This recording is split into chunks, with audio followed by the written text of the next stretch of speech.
assim, o Tite, para mim, óbvio, né? Tô falando aqui da minha cadeira de casa, do meu sofá, mas, ao meu ver, ele tem um aprendizado que é sutil nas entrevistas dele, que eu vejo pouca gente falar, que para mim é que foi o definitivo da Copa do Mundo, né? Da de 2018. Eu acho que a Série D é uma competição que tem competições nacionais, de uma maneira geral, elas têm uma importância muito grande, se o São Luís conseguisse. Eu acho que esse é o teto, hoje, né? O teto do São Luís é a Série C.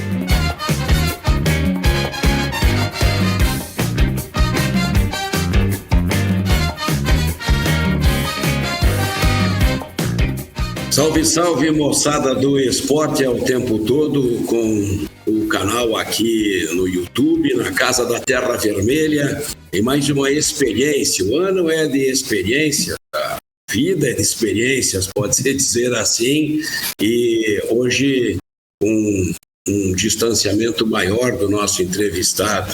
Ele sabe o quanto é legal a conversa presencial, mas a ideia hoje é compartilhar, socializar um pouco do que durante a semana, manhãs como a de hoje, tardes, às vezes à noite, a gente tem assuntos e que eu entendi como um dos objetivos aqui é falar de esporte, especificamente futebol, colocar isso também para que algum interessado possa também curtir. Eu falo do meu amigo Alexandre Patzheim, o Ali, comentarista da Repórter, a rádio onde trabalho, educador físico, com compromissos hoje também com o Atlético Paranaense e com uma agenda para lá de lotada. Por isso, agradecer por ter conseguido aí esse período de um tempo de jogo, mais ou menos os 45, com alguns de acréscimo, para que a gente possa trocar uma ideia aqui. Tudo certo, Ali? Como vão as coisas? Tudo certo, Luiz. Obrigado pelo convite. Agradeço, né, a oportunidade. Já estava devendo, né, esse aparecimento, né, aparecer contigo aqui no programa, né, já tinha prometido isso há um tempo atrás, mas que bom que agora vamos ter. Aí a modernidade os juízes estão botando mais acréscimo, né, agora já estão dando aí dos 5 para mais, então vamos curtir aí essa hora aí, digamos assim, agora de tarde. Isso mesmo. A gente conversava ontem ainda sobre a entrevista do atleta lá do Casa Pia de Portugal. Curiosamente, eu tinha assistido na noite anterior. A gente, em seguida, roda um trechinho, mas começa por aí para dar uma ideia de como nós nos comunicamos, né? Parece que isso aqui interessa para o Arthur, para o Ali. Arthur, meu filho, amigo do Ali, irmão do Ali, né? E a gente vai compartilhando e mais ou menos se entendendo em algumas coisas do futebol que te chamou a atenção. Como é o nome do atleta mesmo, Ali? Eu até não sei o nome do atleta, não sei se tu chegou Eu achei que ele era brasileiro, cara. Não é. Pois não é. Capitão Casa Pia. Vamos olhar. Mas chamou a atenção o conteúdo dele, a forma com que ele se expressou, né? O time dele é um time pequeno de Portugal, que enfrentava o grande Sporting, e o repórter perguntando, mas por que vocês não saíram mais para o jogo, por que não seguraram o resultado, né? O mais interessante ali é que eu até achei que a pergunta não foi tão profunda, não questionou tanto ele, e ele que foi falando, né? Com eloquência, né? Com um uso assim, bom das palavras, né? Não aquele travando ou falando sempre a mesma coisa, mas a pergunta não foi tão assim, explica taticamente o que vocês encontraram de facilidade ou de dificuldade na partida. Foi ele para, o que aconteceu na partida? E ele foi e falou de todo o jogo. Falou, né, do início bom, o início ruim, depois o controle ali, mas muito interessante a entrevista dele. Até tem que olhar aqui, ó. Lucas a gente vai colocar um trechinho da fala dele em seguida. Aí, o que tu achou agora? O Vasco Fernandes. Acho que é o Vasco Fernandes. Isso aí. É o Vasco Fernandes. Esse aí, esse nome aí. A gente coloca agora um trechinho da fala dele para introduzir esse assunto.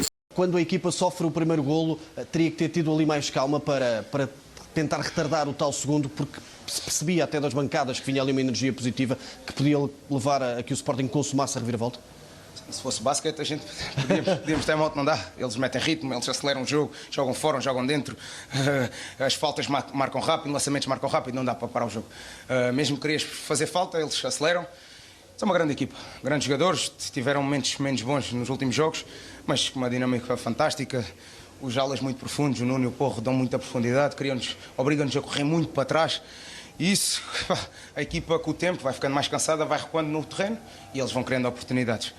Parabéns ao Sporting, parabéns ao Casa Pia. Não é fácil também chegar aqui, fazer a exibição que nós fizemos por momentos. Tentámos ter a bola, tentámos ter personalidade, não conseguimos, mas dignificámos. Acho que dignificámos esta instituição, este clube.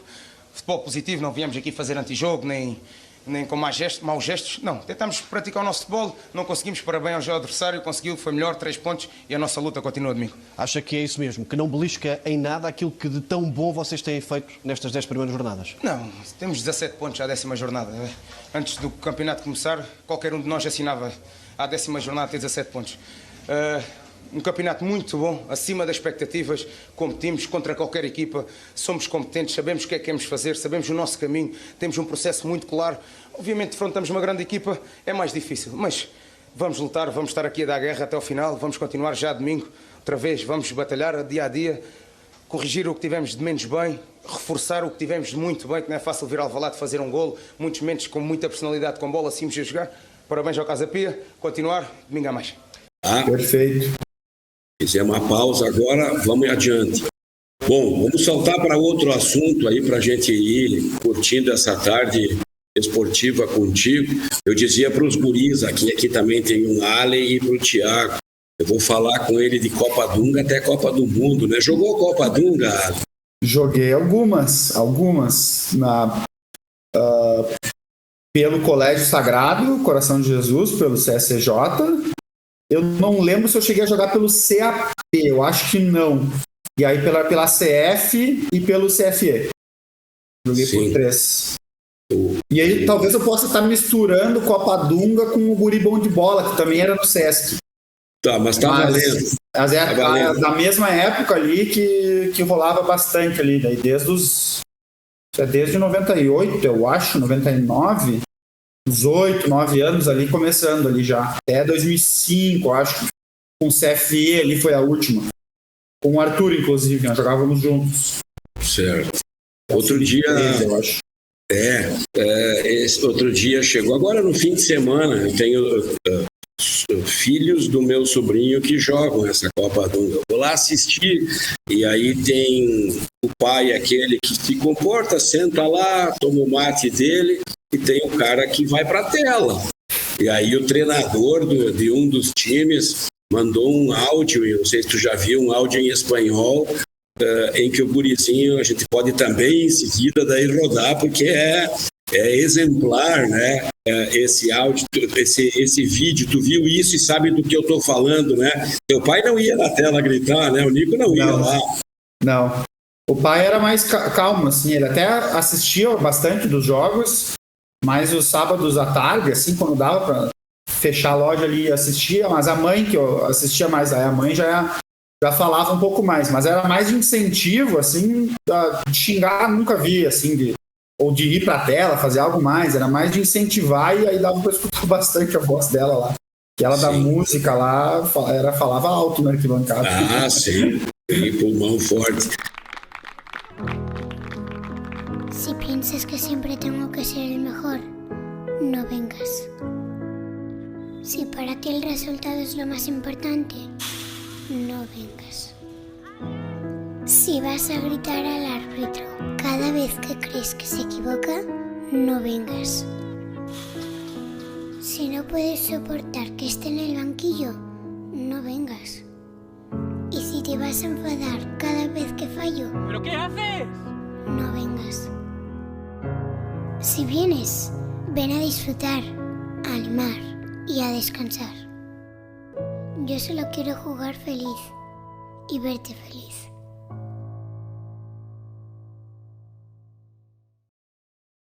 Mas o quanto isso pode trazer de prejuízo para uma criança, né? Agora eu estou falando com o educador físico. Muito. Até é um assunto bastante comentado, digamos assim, na academia, né? Nesse sentido de mais pesquisas estarem refletindo e indo atrás dos pais, do papel dos pais, né, na formação de atletas, não só do futebol, né? Todos os esportes ali dessa fase que é bem sensível assim, e é bem difícil de dizer o quanto é o certo, o quanto é o errado de uma intervenção de um pai, né? Tanto no jogo ali, na arquibancada de um jogo de futsal, na arquibancada de um jogo de vôlei, de um jogo de tênis. Alguns esportes já têm não vou dizer uma ética, mas costumes, né? Já mais pré-estabelecidos, que não se tem tanta intervenção da torcida. O vôlei, por exemplo, no momento que o ponto está rolando, não se fala muito. Antes pode se gritar, incentivar e etc. Né? Mas já se tem pesquisado mais isso, e é difícil de afirmar, de dar uma cartilha para o pai, faz isso que o teu filho vai ser um bom atleta ou vai ajudar no desempenho do clube. Né? A gente sabe dos extremos. Aqui em Porto Alegre tem um caso bem claro, que é o CT do Grêmio, no Cristal, ali na frente do Barra Shopping, na Zona Sul, mais para a Zona Sul aqui de Porto Alegre.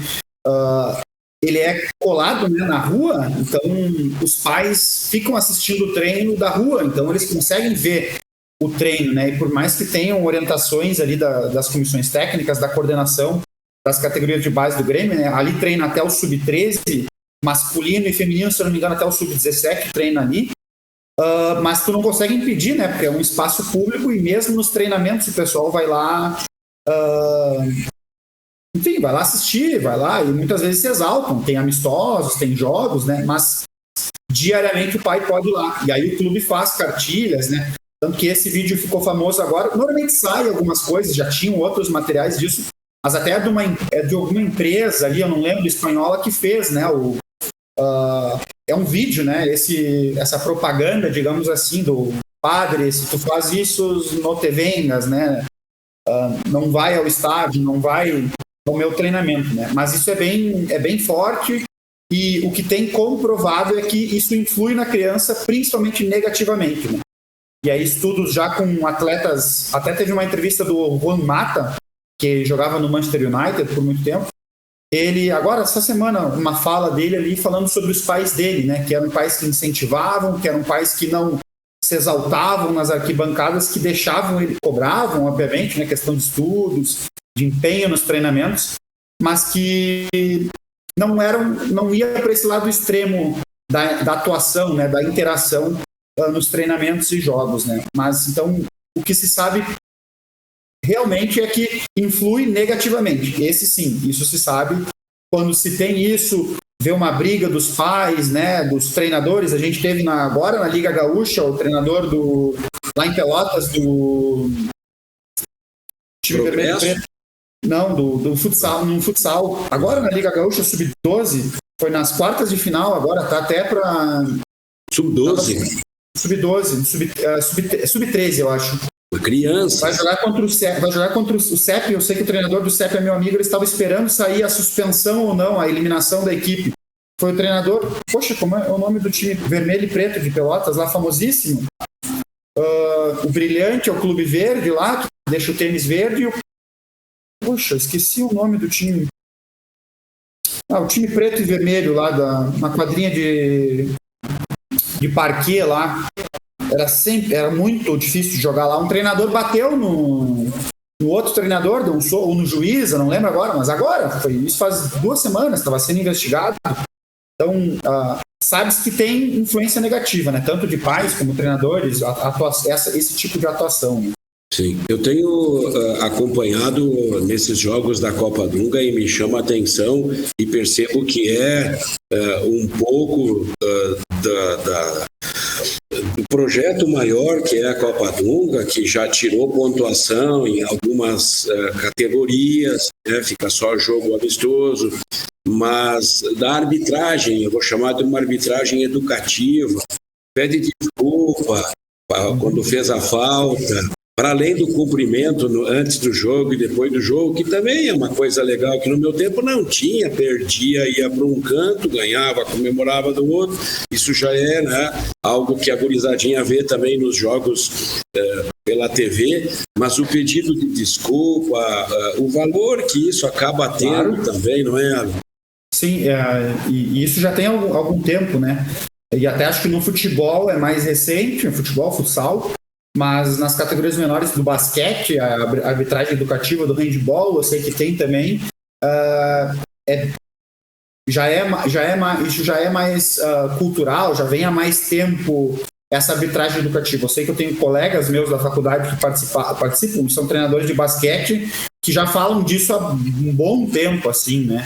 E que é um caminho, uma forma ali de intervenção dentro do jogo, né? De muitas vezes coibir o antijogo.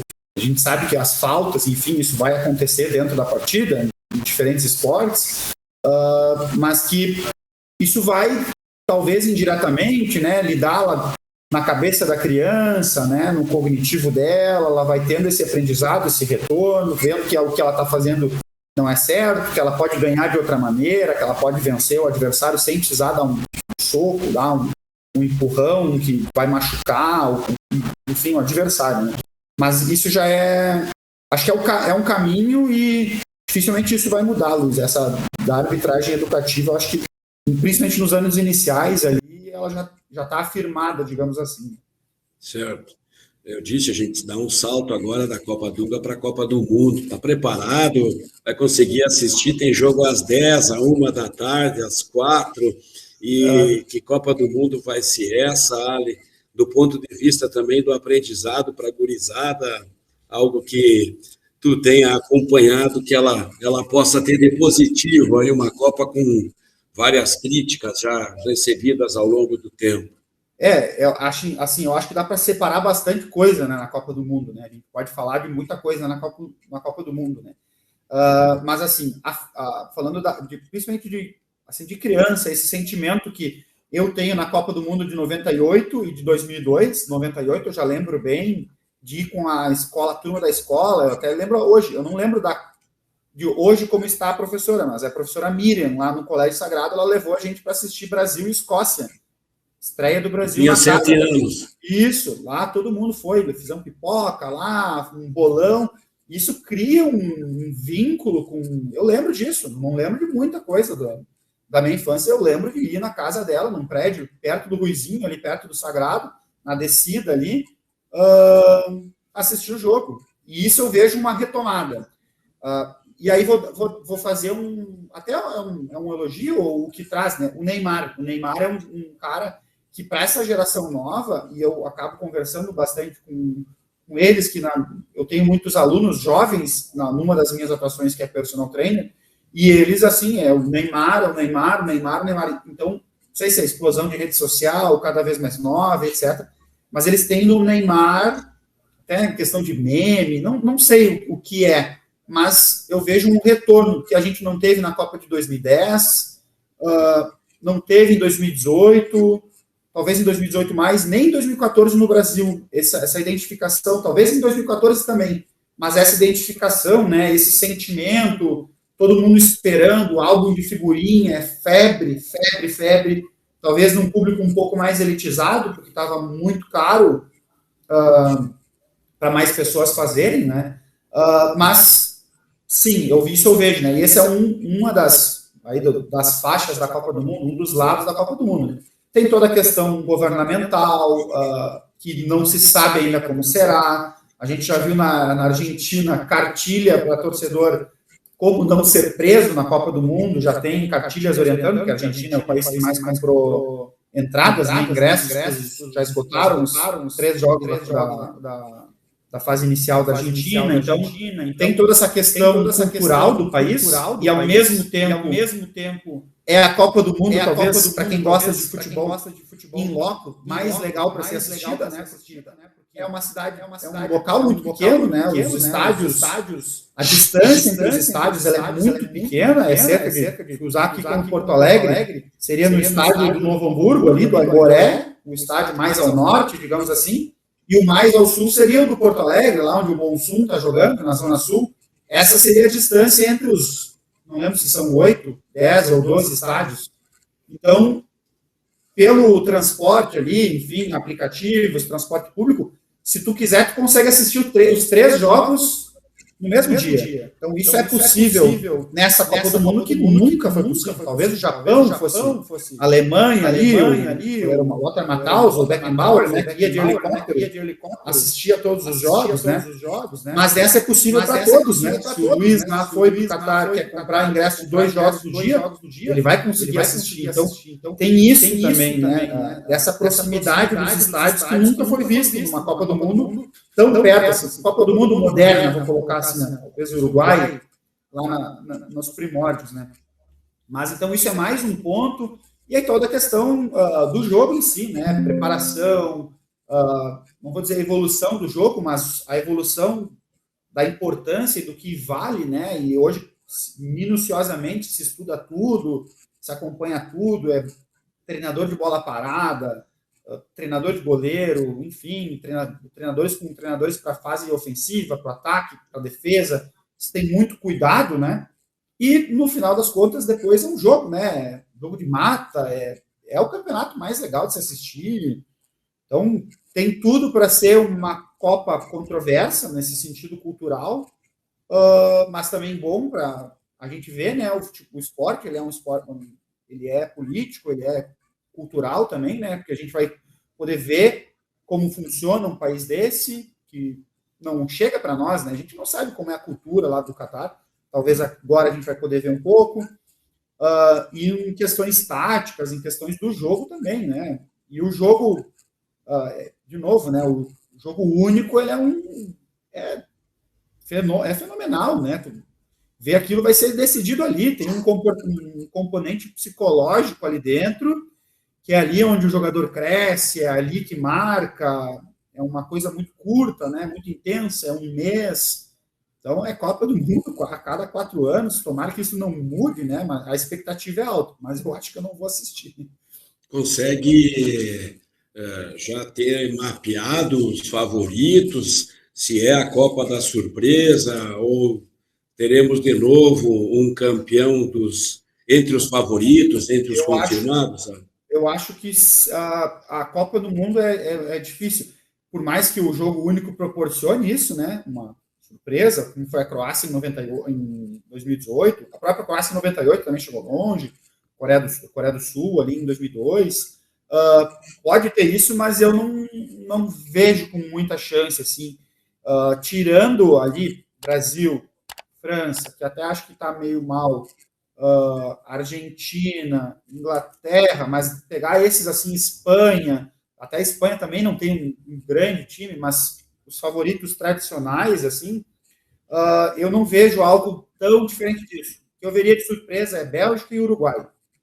Bélgica e Uruguai, assim, eu vejo por fora, talvez eles consigam ali. O Uruguai tem um time novo, jovem, não é mais aquele time do Cavani e do Suárez, eles jogam ainda, mas não depende só deles.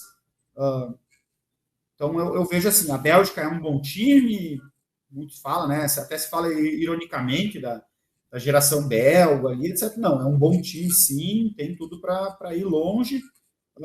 Vou colocar essas seleções, assim, mas eu acho que não escapa das favoritas. Tinha esquecido da Alemanha também, a Alemanha é um baita do time. Eu acho que não escapa dessas, assim. E eu coloco o Brasil acima das outras. Eu acho que o Brasil vai muito forte para essa Copa do Mundo. Assim, o Tite, para mim, óbvio, né? Estou falando aqui da minha cadeira de casa, do meu sofá, mas, ao meu ver, ele tem um aprendizado que é sutil nas entrevistas dele, que eu vejo pouca gente falar, que, para mim, que foi o definitivo da Copa do Mundo, né? Da de 2018. Ele apostou no modelo de jogo e de atletas, né, que ele confiava, e ele não abriu mão disso. Marcelo e Neymar, para mim, foram os principais. E aí tinha o Douglas Costa entrando muito bem, pedindo passagem ali, talvez. E ele se apegou nesse modelo e não mudou isso, não alterou nem dentro das partidas, nem de um jogo para outro, sabe? Preparar algo diferente, uma forma de jogar diferente. Ele apostou todas as fichas num jeito de jogar, numa forma de jogar. E pagou caro por isso, porque o jogo único não te permite isso. O jogo único, às vezes, tu tem que abdicar das tuas crenças e tentar algo diferente, jogar em contra-ataque, jogar em posse de bola, jogar com balão na área por 20 minutos, por 15 minutos, porque é aquilo ali, né? É definitivo, tudo se define em 90, né? Não tem muito mais que isso. E nas entrevistas agora ele está falando bastante disso. É suave, mas em quase todas as entrevistas ele fala sobre isso. Em Copa do Mundo, é um torneio curto, ele não fala com essas palavras, mas é bem esse sentido, assim, de não podemos nos apegar somente a algo, nos apegar somente a um modelo, e eu acho que esse é o aprendizado de Copa do Mundo. Tu não pode ter, o teu zagueiro titular é o fulano, esse fulano jogou mal uma partida, ele tem que sair e deixar o reserva ali jogando, né? Então, eu acho que o Brasil tem grandes chances aí, é um dos grandes favoritos. Copa do Mundo pode ser também um momento para se discutir os assuntos que são debatidos na sociedade e que tem atingido diretamente o futebol, que é racismo, que é questões ligadas ao LGBT, sendo no Catar, mesmo assim, a gente já falava há pouco aqui, o Ali dizia, olha, a Alemanha vai jogar com uma camisa que vai ter as cores, né, do arco-íris. É também um momento para isso, é uma Copa que amplia esse debate ou traz esse Sim. debate à tona. Eu acho que todo momento é momento para isso, né? O respeito pelo diferente, ele deve existir. A Dinamarca já foi eu esqueci o nome não é Hummels, talvez até seja Hummels, que é a patrocinadora, né? Já fez um Era Hummels, né? Eu acho que ela já fez aquele uniforme todo preto dela, onde nenhum patrocinador aparece, que é como se fosse uma forma de protesto, nem a própria marca deles aparece, que é forma de protesto contra os abusos trabalhistas, né, que são acobertados na construção dos estádios, mas eu acho que sempre é um momento, né, de defender. Estou defendendo a vida, estou defendendo pessoas, por mais que pensam diferente de mim, que tenham crenças diferentes, que, enfim, né, acreditem em algo, se portem de maneira diferente, enfim, né, façam escolhas diferentes da minha, isso não há mais espaço para nada disso, né? Então, a Copa do Mundo é um evento público, ela é um evento esportivo, então eu acho que toda manifestação ela é bem-vinda e toda discussão é bem-vinda, porque a gente vê muito disso ainda na sociedade, a sociedade ainda é preconceituosa, né? Ela ainda é homofóbica, ela é racista, e eu acho que isso é de suma importância, né? A gente já viu clubes e campeonatos, né, fazendo ações contra. A gente sabe que muitas vezes é difícil de punir, a punição muita gente não sabe o quão se pune um clube, o quão se pune só o torcedor, né? Mas a Copa é mais um espaço para isso, e eu acho que talvez vai estar em maior evidência, porque tem a questão ainda da guerra na Rússia e na Ucrânia, mas por ser o Catar, né, por ser um país quase que uma ditadura, né, dá para se dizer que é uma ditadura, isso acho que reverbera mais, isso está numa potência, né, numa forma exponencial aí, qualquer protesto que possa vir a ocorrer, mas eu acho que é importantíssimo as equipes se posicionarem, todos têm direito de se posicionar, tanto politicamente, para um lado, para outro, no Brasil aqui, mas esses absurdos, né, falas racistas, atitudes racistas, homofóbicas, isso tem que ser coibido, isso tem que ser proibido. Isso não é uma manifestação, né, de opinião, né, isso está ferindo alguém, tá?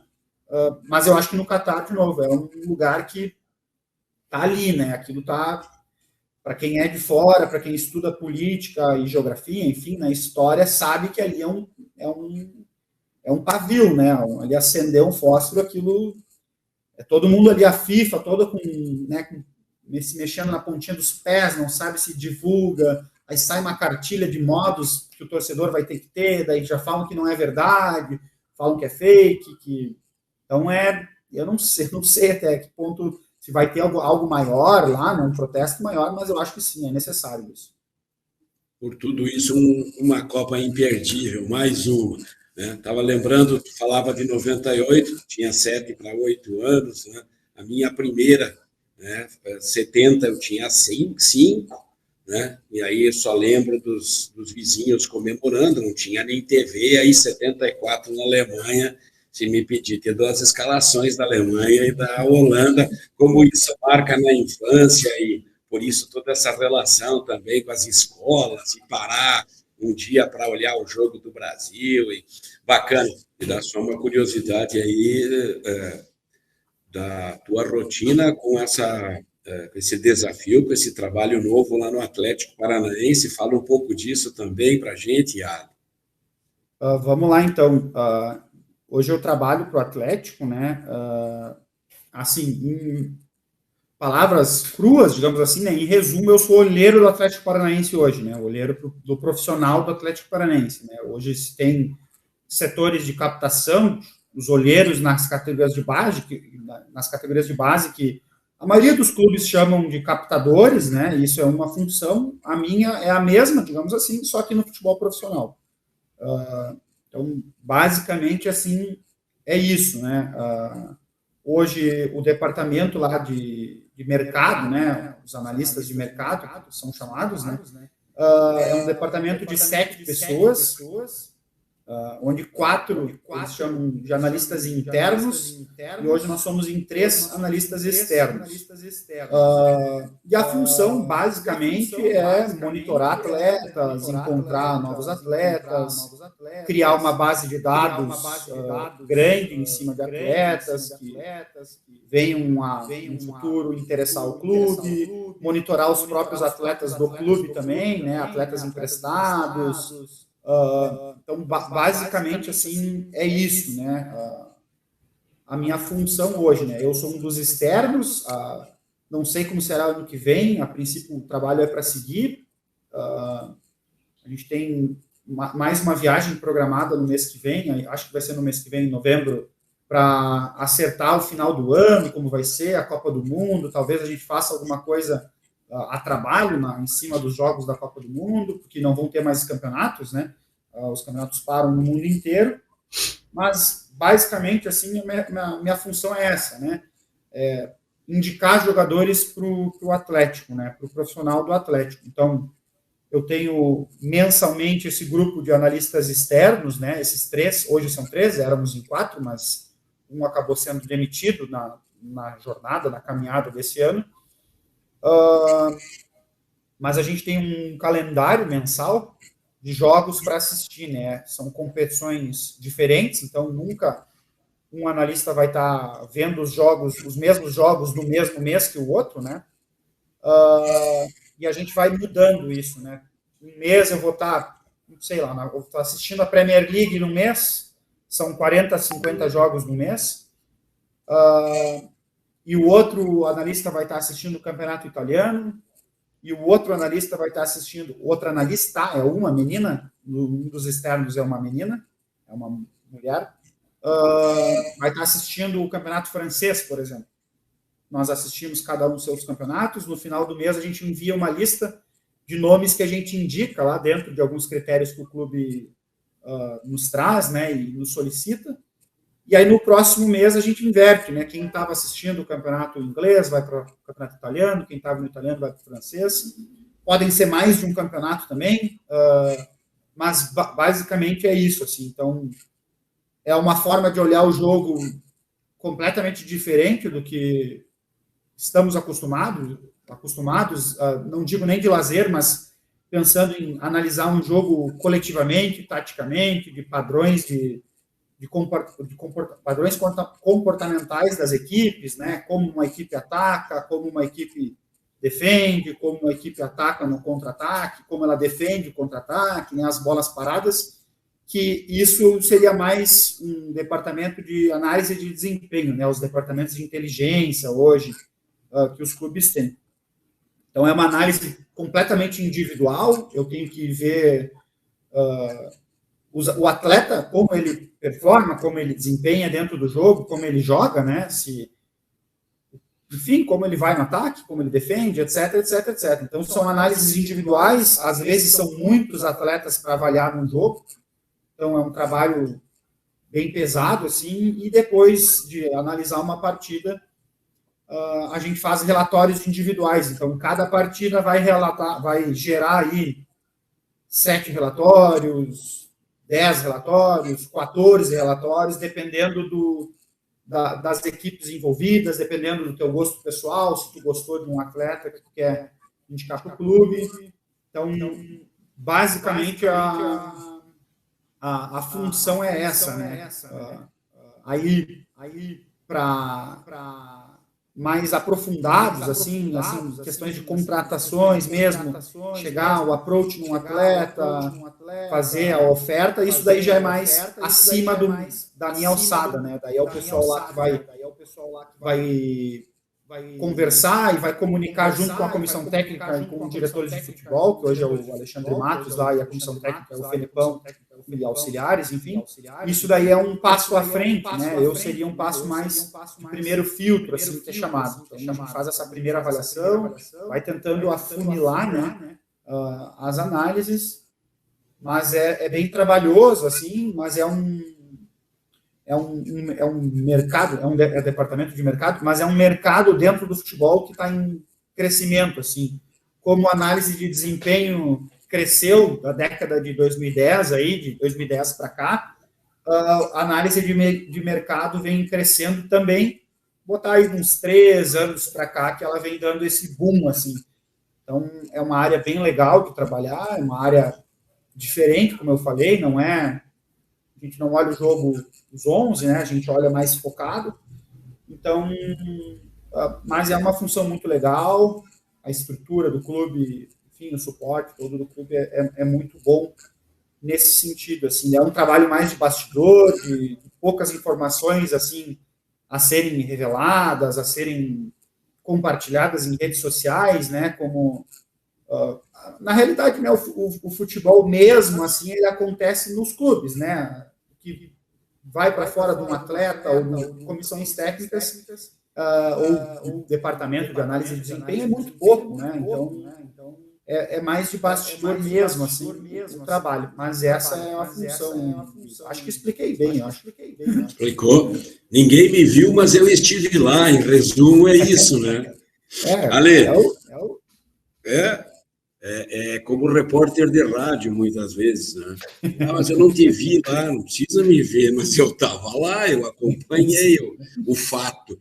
Alexandre, 44:50, já está levantando a placa aqui dos acréscimos, tá? Eu vou te liberar, mas eu queria te ouvir ainda sobre, com todo esse olhar que tu tem para hoje, né, organização de um time de futebol como o clube, e já estou te dizendo do São Luís, que ano que vem completa 85 anos, é uma data cheia, o Gaúcho, que fica mais perto da tua casa, vai fazer 80, e o São Luís 85, né, 2 datas cheias.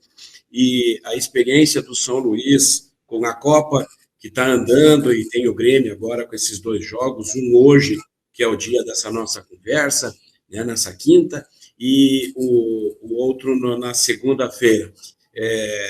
O 2023, ou olhando mais para frente ainda, tu consegue visualizar a importância de ganhar essa Copa, de ter quase 1 milhão no caixa, com um sub-17, com todas os gargalos que ainda tem, é uma iniciativa, né, para além do que já tinha, de escolinhas e discurso, um pouco do teu olhar para a realidade que tu conhece dessa cidade, dessa região, as potencialidades, as fragilidades, que caminho pode seguir o São Luís, ele pode ficar um pouco maior, ele vai ser... O Brusque ele não vai ser, agora o Brusque voltou, era para crescer também, a experiência de Chapecó, que já foi um modelo de gestão para o São Luís, e depois tudo que aconteceu com a Chapecoense, por tudo que tu lê, que tu vê e conhece de São Luís e do mundo do futebol, onde é que a gente encaixa um clube comunitário que se discute, quem sabe, se transformar em SAF. Fala um pouco disso para a gente fechar nos acréscimos. Tu que vai dizer quantos minutos de acréscimos tem esse primeiro tempo, Ale? Assim, eu acho muito importante, né? O que eu acho mais importante é jogar competições o ano inteiro, né? Eu acho que isso é primordial, assim. Eu acho que a Série D é uma competição que tem competições nacionais, de uma maneira geral, elas têm uma importância muito grande, se o São Luís conseguisse. Eu acho que esse é o teto. Hoje, né, o teto do São Luís é a Série C. Eu acho que o São Luís tem condições de jogar uma Série C. A gente vê equipes com folhas salariais até baixas jogando Série C, mas é muito difícil. Muito difícil, porque, pegando o exemplo de Chapecó, né, tem a Aurora, enfim, tem empresas muito fortes ali que colocaram dinheiro, né, que compraram a ideia, que patrocinaram, que tiveram, enfim, o seu nome expandido, mostrado, né, através da Chapecoense, né. Mas eu acho que a região é uma região forte, é uma região que tem condições, da mesma forma como o Brasil de Pelotas, talvez o Brasil em si é uma equipe maior, mas não sabe muito bem como se manteve 6, 7 temporadas na Série B. Tem muitos sócios no Brasil de Pelotas e o São Luís é uma equipe que tem sócios ativos, isso é um bom ponto, mas assim, eu vejo primeiro isso, né? Assim, eu vejo a Série C como sendo um baita de um calendário para o ano, então eu vejo esse o teto, né? Para isso se afirmar, o São Luís tem que jogar o ano inteiro. A possibilidade esse ano era a Copinha. No momento que se tem uma Série C, uma Série D para jogar, talvez a Copinha vai ser deixada de lado.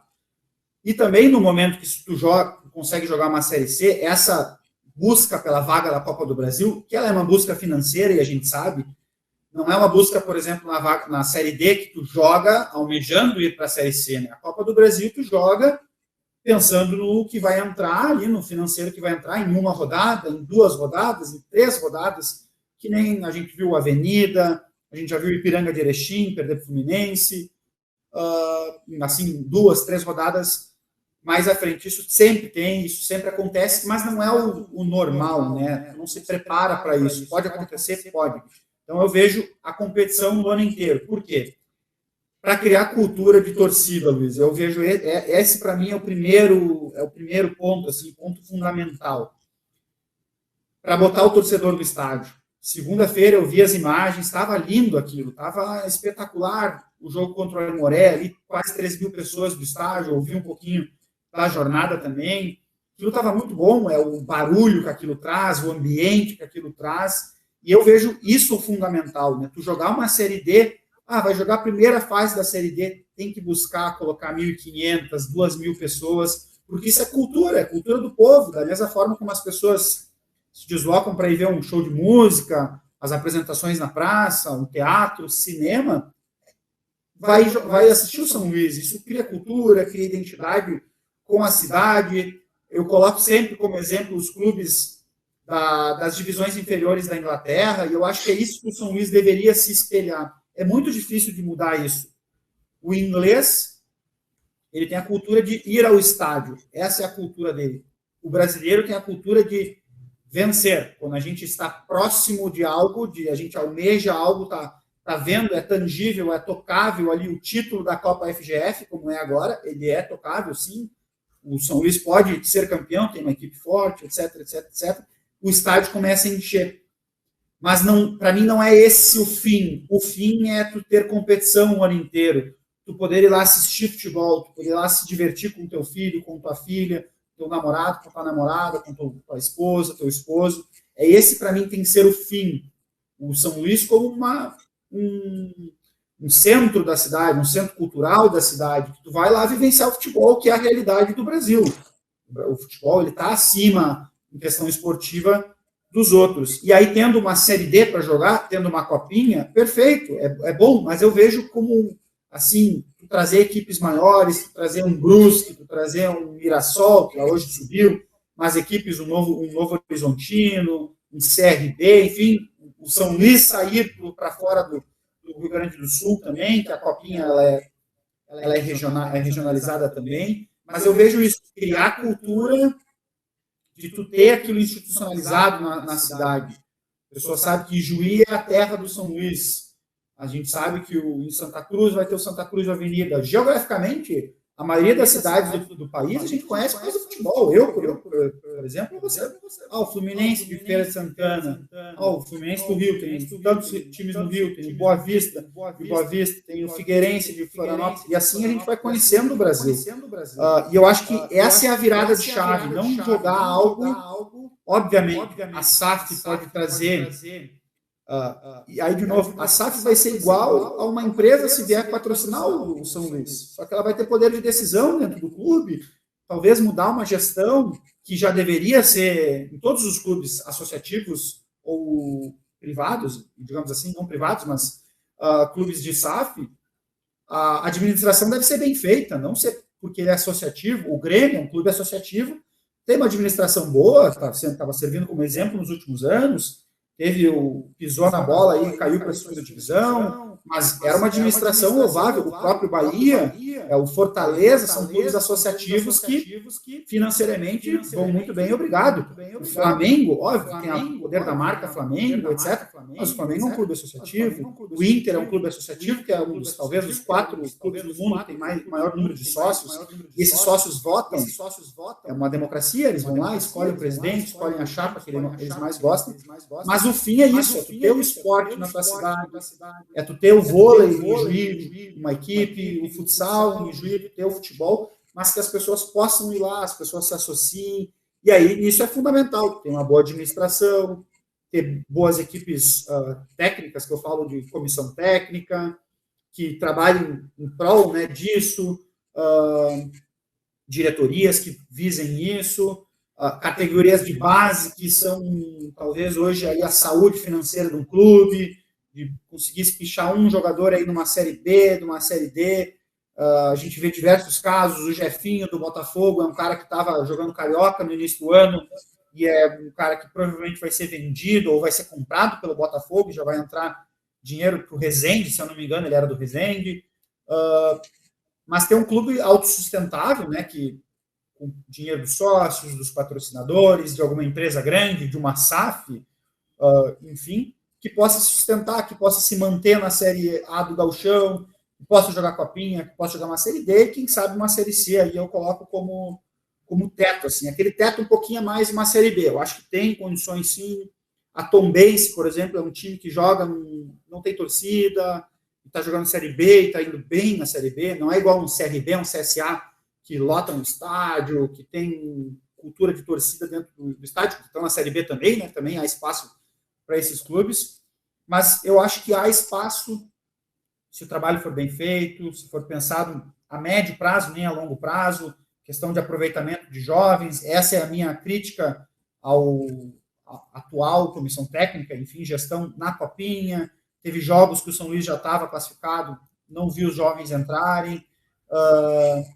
Teve a campanha espetacular, a gente viu, conversando com o Anderson outro dia, o técnico do Sub-17, o lateral esquerdo do Gramadense, foi para o Botafogo, fez um gauchão, Botafogo, sabe? Então, aparecer, estar junto aí das comissões, das categorias de base, porque é a saúde do clube, mas, de novo, uma boa administração, seja na SAF, seja no clube associativo, como é o São Luís, e o São Luís vem tendo, nos últimos anos, né, pagou dívidas aí, já está quase que só no verde o São Luís, né, tem problemas, mas eu vejo assim, Luiz, transformar o clube realmente num ato cultural, em algo que a cidade vai sempre, independente de estar perdendo, de estar ganhando, porque sabe que no próximo final de semana, em janeiro, vai ter o Gauchão de novo, vai ter o Grêmio Inter vindo ali, no final do ano vai ter a Série D, vai ter a Série C, vai poder estar indo no estádio, que eu acho que é isso, né? A vida é isso, né? A gente trabalha, a gente tem lazer,